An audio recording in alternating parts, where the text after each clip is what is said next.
a teacher like no other. What if the most powerful spiritual teacher of our time never raised his voice, never stood at a podium, and never asked for attention, but simply taught us how to breathe?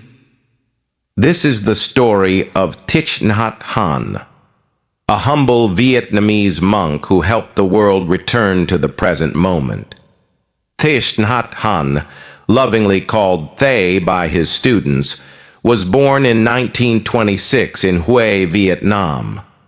At 16, he became a monk, not to escape life, but to understand it more deeply, to hold both suffering and joy in one breath.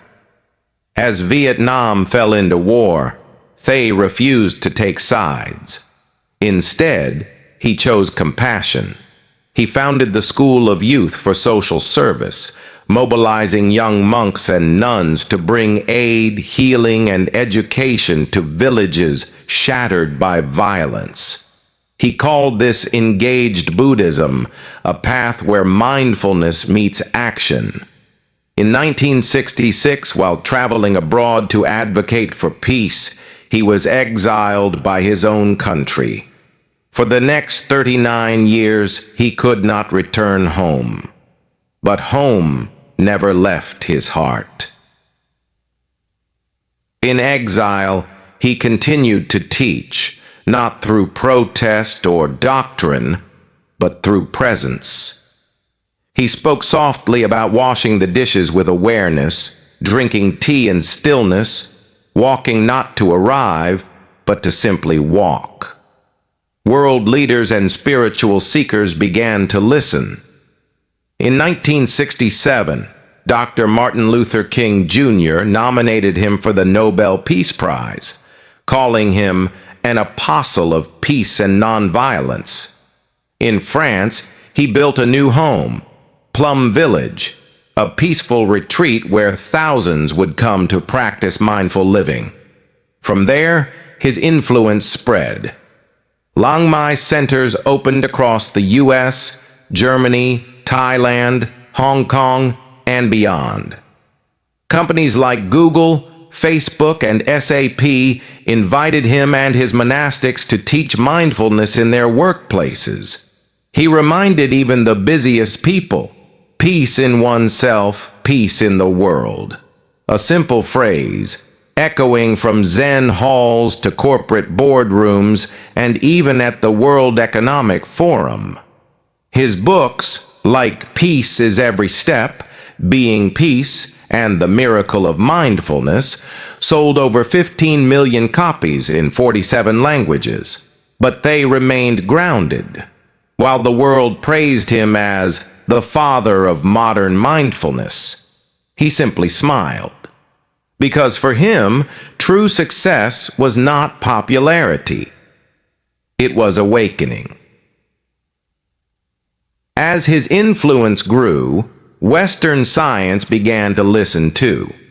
Researchers in neuroscience and psychology studied the effects of mindfulness, just as they had taught it, breathing, walking, eating with full awareness.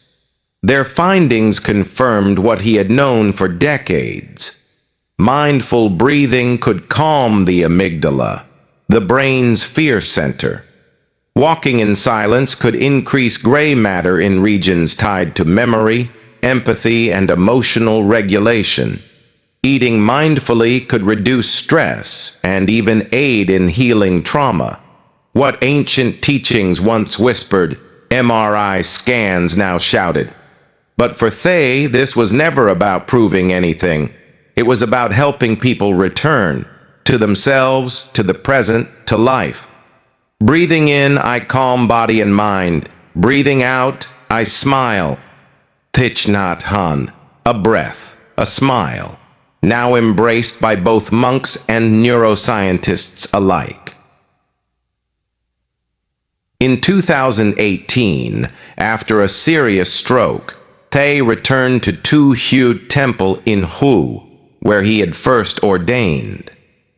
Now in a wheelchair, he spent his days under the trees, beside the lotus pond, surrounded by chants and silence. He didn't need to speak.